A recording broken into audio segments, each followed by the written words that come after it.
मिस्र के यूसुफ की बचपन से लेकर जवानी फर्स्ट नाइट की कहानी। पैगंबर यूसुफ अलैहिस्सलाम की इमोशनल कहानी बचपन से लेकर जवानी तक मुसलमानों के धर्म ग्रंथ जिसे कुरान शरीफ कहा जाता है, जिसे कुरान शरीफ में अहसनुल कसासा के नाम से बयान किया गया है। पैगंबर इब्राहिम के बेटे याकूब और याकूब अलैहिस्सलाम के 11 बेटे होते हैं। यूसुफ अलैहिस्सलाम 10वें नंबर के बेटे होते हैं और इनसे एक छोटा भाई भी होता है और ये अपने 10 भाई में से बेहद खूबसूरत होते हैं।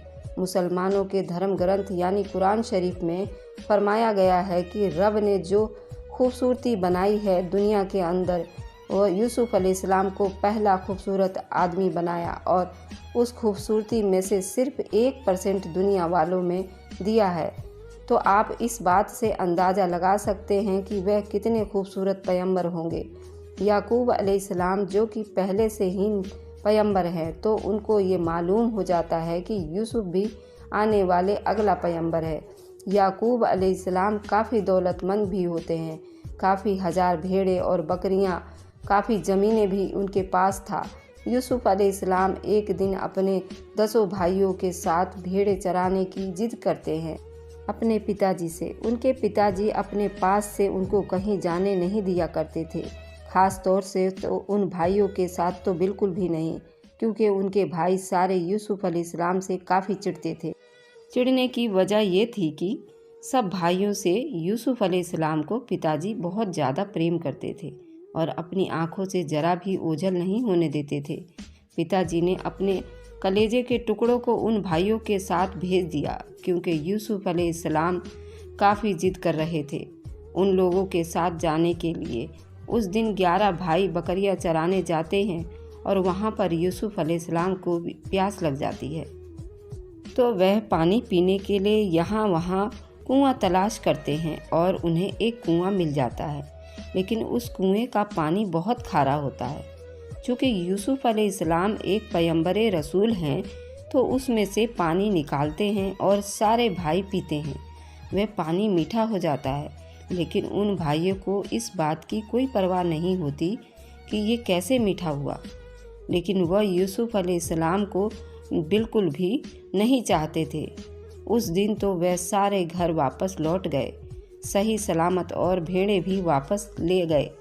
फिर इसी तरह वह अपने साथ कई रोज़ यूसुफ अलैहिस्सलाम को भेड़ें चराने के लिए ले जाते और फिर अंदर ही अंदर एक मंसूबा बनाते हैं कि हम यूसुफ अलैहिस्सलाम को भेड़िए को खिला देंगे, ये फिर उनको यहीं पर जान से मार देंगे।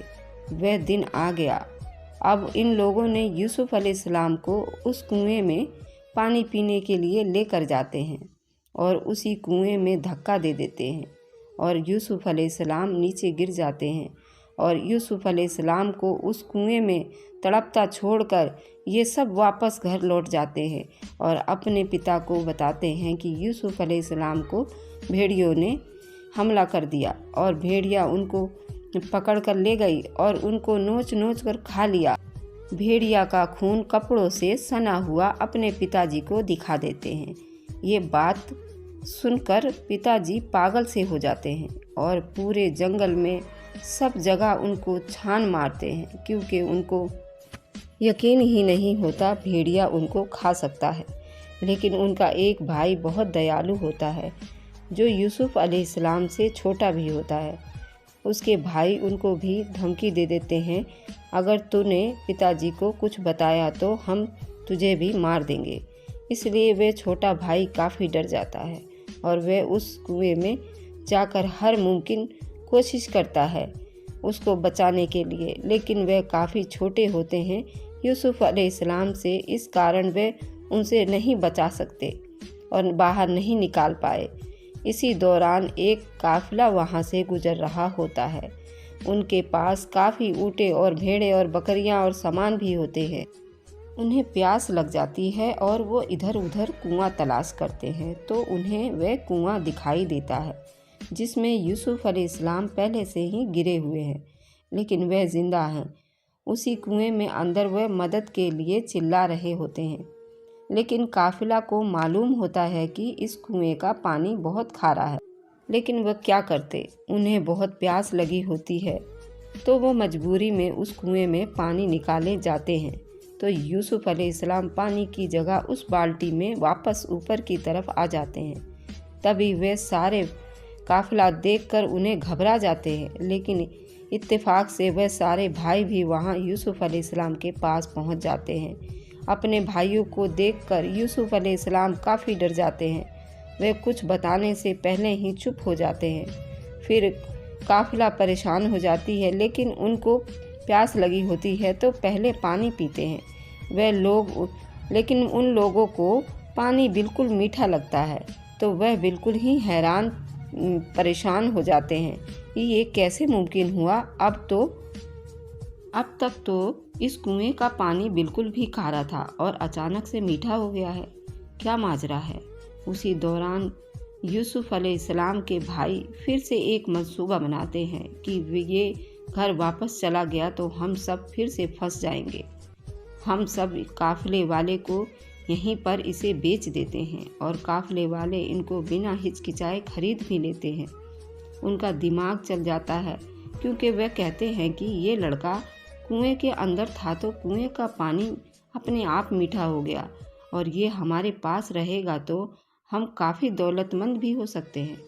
इस तरह से वो काफिला यूसुफ अलैहिस्सलाम को खरीद के वहाँ से निकल लेता है और काफिला उन्हें ले जाकर मिस्र के बाज़ार में बोलियों के साथ ऊंचे दामों में उन्हें गुलाम के तौर पर बेच दिए जाते हैं। मिस्र के बाज़ार यानी मुख्यमंत्री यूसुफ अलैहिस्सलाम को सबसे महंगी बोली पर खरीद लेते हैं। इस दौरान वो अब 13 साल के हो चुके थे। वजीर ने अपनी पत्नी को बतौर गिफ्ट पेश किया और उन दोनों की कोई औलाद नहीं थी और वह मिस्र की सबसे हसीन और खूबसूरत औरत थी और यूसुफ अलैहिस्सलाम को देखकर बेहद खुश हो जाती हैं।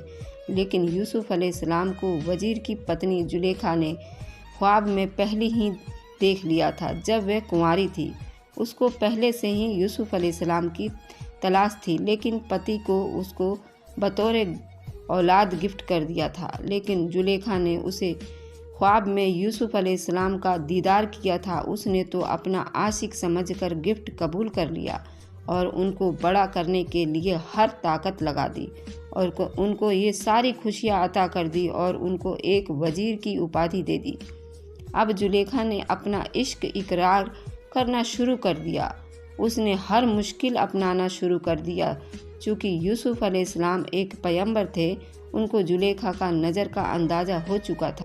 उन्होंने जुलेखा का इकरारनामा बिल्कुल भी कबूल नहीं किया, क्योंकि जुलेखा की पति वजीर को वह धोखा नहीं देना चाहते थे और जुलेखा का हर मुमकिन नाकाम करते रहते थे। यूसुफ अलैहिस्सलाम पर हवेली के सारे लोग हंसते थे कि मिस्र की सबसे खूबसूरत औरत तुमको प्यार के लिए दावत देती है और तुम इनकार कर देते हो। वह सबसे कहते हैं कि मुझे अपने रब का वास्ता है, किसी को धोखा मैं नहीं देना चाहता। इस तरह से जुलेखा उनको 7 साल की कैद की सज़ा सुनाती है। अभी इधर वजीर को भी पता चल जाता है कि मेरी पत्नी जुलेखा मुझे बेवफाई करती है, उसमें यूसुफ अलैहिस्सलाम की कोई गलती नहीं है। लेकिन अपनी पत्नी के हाथों मजबूर होकर वह भी अपनी पत्नी के गुनाह में शामिल होकर यूसुफ अलैहिस्सलाम को कैद में डाल देते हैं। यूसुफ अलैहिस्सलाम इधर कैद में जाकर काफ़ी खुश रहते हैं, क्योंकि वह जुलेखा से काफ़ी तंग आ चुके थे और उसके से छुटकारा चाहते थे। कैद में जाकर वह चैन की सांस लेते हैं। लेकिन इधर जुलेखा को पता चल जाता है कि यूसुफ अलैहिस्सलाम को कैद में मेरे से बेहतर समझता है, तो जुलेखा इस बात पर बिल्कुल झुझला जाती है। जुलेखा कहती है कि कैद तो मैंने इसलिए डाला था ताकि मुझसे माफ़ी मांगकर और मेरा कहना मानने लग जाए, लेकिन यहाँ तो सब उल्टा हो रहा है। इसी बात पर वह कैद खाने जाती है और वहाँ जेलर से कहती है कि जब तक इसको मारो जब तक कि मैं बस ना कर दूँ।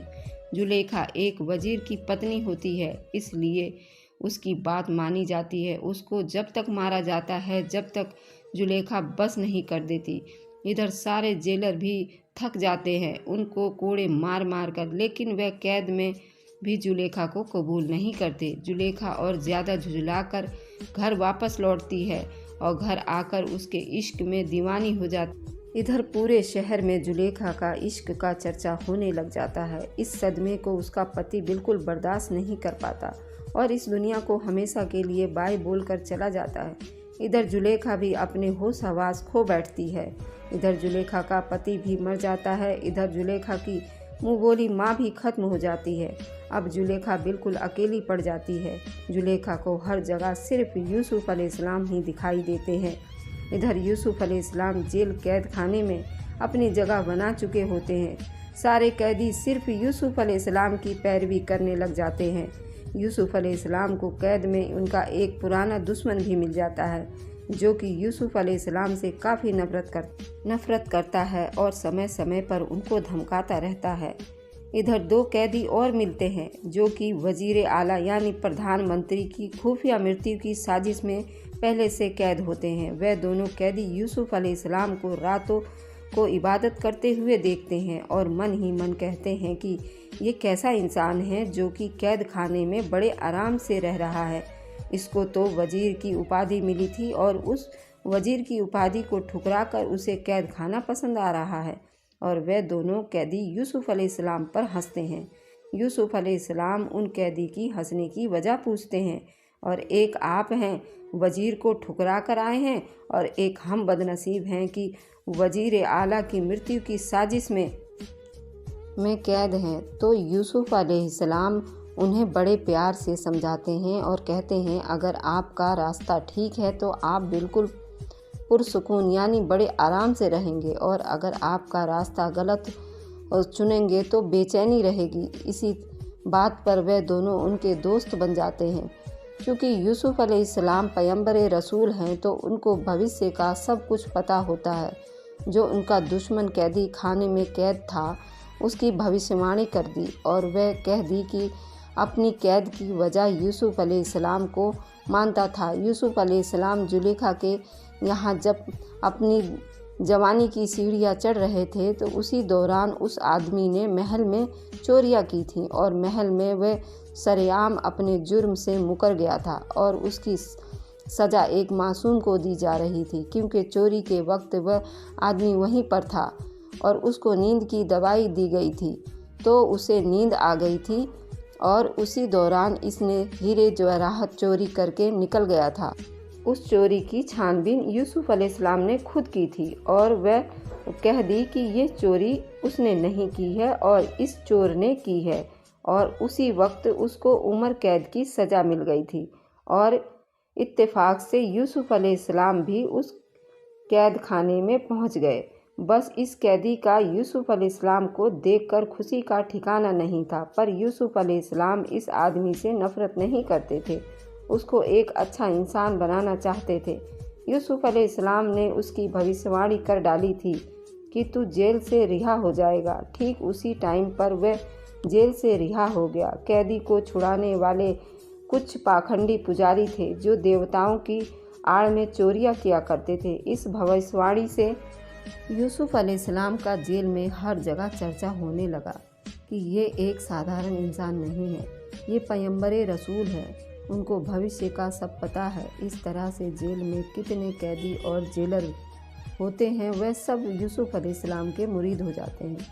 जिस कैदी की भविष्यवाणी यूसुफ अलैहिस्सलाम ने की होती है उस दिन उसकी रिहाई हो जाती है। वह कैदी हंसता है और कहता है कि तू जादूगर है और उसे ये सवाल करता है कि तू सबकी भविष्यवाणी करता है, ये बता आज खाने में क्या आएगा। तो वह बड़े प्रेम भाव से बताते हैं कि आज खाने में मछली और अंडा, मुर्गा ये सब आने वाला है। तो ये बात सुनकर सारे कैदी बड़े आश्चर्य होते हैं। कहते हैं यूसुफ अलैहिस्सलाम, ये बात तो बिल्कुल भी हजम नहीं हो रही है। भला कैद खाने में ऐसा खाना क्यों आएगा? यहाँ तो वही आएगा जो पानी वाली खिचड़ी, और वह भी आधी कटोरी। तो ऐसी बातें मत करो यूसुफ अलैहिस्सलाम, जिसे हमारा दिल जले। इधर जुलेखा अपने इश्क में जलती हुई झुलसती हुई अपने साथियों से कहती है, यूसुफ जहाँ जाता है वहाँ अपना दीवाना बना लेता है और जेल में भी उसने सबको अपना दीवाना बना लिया है। अगर वह इस तरह अपना दीवाना सबको बनाता है तो मैं भी यूसुफ अलैहिस्सलाम की तरह बनना चाहती हूँ। जितने भी पकवान बनाना चाहते हो बनाओ। आज मैं जेल में यानी कैद खाने में खाना सभी कैदियों को भिजवा दूंगी। जब खाना कैद खाने में पहुंचता है तो जेलर और कैदी सभी देखकर दंग रह जाते हैं। कहते हैं कि वाकई जो यूसुफ ने कहा था वही खाना हमें आज मिला है। इस तरह यूसुफ अलैहिस्सलाम की बातों पर लोगों को और भी यकीन बढ़ जाता है। वजीर आला की मृत्यु में साजिश में फंसे हुए जो कैदी वहां बंद होते हैं वह यूसुफ अलैहिस्सलाम से अपने ख्वाब की ताबीर पूछते हैं। कैदी पूछता है कि मैं प्लेट में सर पर रोटियां ले रखा हूँ और उस प्लेट में से गिद्ध नोच नोच कर खा रहा है। और उसे दूसरा कैदी का ख्वाब ये होता है कि मैं अंगूर के बाग में हूँ और गिलास में अंगूर का रस निचोड़कर अपने वजीर को पिला रहा हूँ। यूसुफ अलैहिस्सलाम पहले उन दोनों कैदियों से वादा करवाते हैं, मैं तुम दोनों में से किसी एक को कहूँ कि वह जिंदा रहेगा और किसी एक को कहूँ वह मर जाएगा तो तुम क्या यकीन कर लोगे? और जो मरने वाला आदमी है मैं उसके लिए बिल्कुल भी चिंतित नहीं हूँ, क्योंकि दुनिया से जाने वाला व्यक्ति अपनी गलती की सज़ा काट कर दुनिया से जा रहा है और अपना सर ऊंचा करके रब के सामने जाएगा। और जो जिंदा रहेगा उससे मुझे डर लगता है कि वह रब के सामने फिर से वही गलतियां न दोहराए। और वे दोनों काफ़ी सोच में पड़ जाते हैं। वह कहते हैं कि बताइए, जो आप कहेंगे हम ज़रूर मानेंगे। तो फिर वे बताते हैं कि जिसकी प्लेट में गिद्ध खाना नोच कर खा रहा था, रोटियां नोच नोच कर खा रहा था, वह इंसान कल मर जाएगा। और जो अंगूर की टहनियों से रस निकालकर अपने वजीर को पिला रहा था वह अपने ड्यूटी पर वापस चला जाएगा। वाकई 2 दिन बाद ऐसा ही होता है जैसा यूसुफ अलैहिस्सलाम ने उनकी ख्वाब की ताबीर की थी। एक कैदी को वजीर आला की मृत्यु की साजिश में सूली पर चढ़ा दिया जाता है और उसकी लाश को वैसे ही गिद्ध नोच नोच कर खाते हैं और दूसरे को गवाही की तहत छोड़ दिया जाता है और उसको वापस वजीर आला की ड्यूटी पर तैनात कर दिया जाता है। और अब जो कैदी वजीर आला के ड्यूटी पर वापस तैनात हो चुका है वो यूसुफ अलैहिस्सलाम के बारे में सोचता है। वाकई यूसुफ अलैहिस्सलाम एक रसूल पैगंबर है, जैसा कि उन्होंने भविष्यवाणी की थी ठीक वैसा ही हुआ है।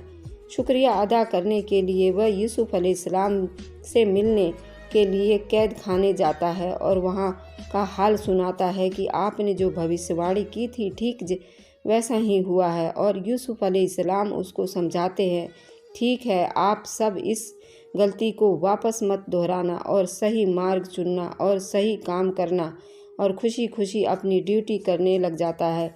कुछ ही दिनों में वजीर आला यानी प्रधानमंत्री की भी मौत हो जाती है और फिर वजीर आला की जगह उनके बेटे को दी जाती है। और इस तरह पूरे शहर में एक जश्न होता है। इस जश्न में सभी शहर के बड़े बड़े वजीर भी शामिल होते हैं। वजीर आला का बेटा जो अभी अभी गद्दी नशीन हुआ है। ये वीडियो का फर्स्ट पार्ट है। इसका सेकंड पार्ट देखने के लिए आप मुझे कमेंट करें। और जब तक के लिए धन्यवाद। स्वस्थ रहें, खुश रहें, बाय बाय।